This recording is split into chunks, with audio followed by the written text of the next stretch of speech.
Chapter 13. There were faint voices in my ears. I tried to open my eyes, but everything was thick, impenetrable darkness. I tried to move forward but couldn't.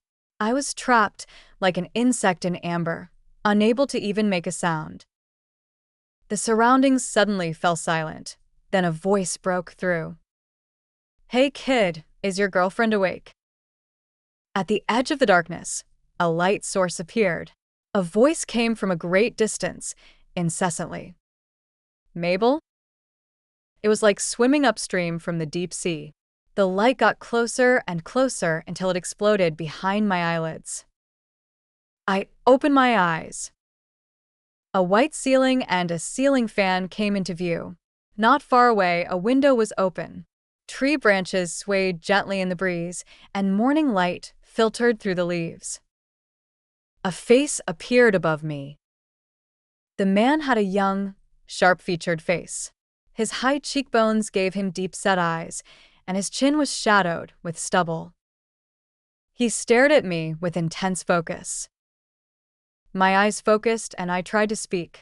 "Roman." When I spoke, I realized my throat was raw, my voice like sandpaper. His expression visibly relaxed, and he tilted his head slightly. "Well, you know my name. Not concussed, then." He reached out and felt my forehead. His palm was dry and warm. In that moment, I really wanted to cry. "You still have a fever." He stood up to leave. "I'll get a doctor." I mustered all my strength from my four-pierced hand and caught his sleeve. "What is it?" He turned back. The relief of surviving and the joy of escape made my heart swell. I opened my mouth, feeling utterly wretched and sorry for myself. "Roman, can I get something to eat?"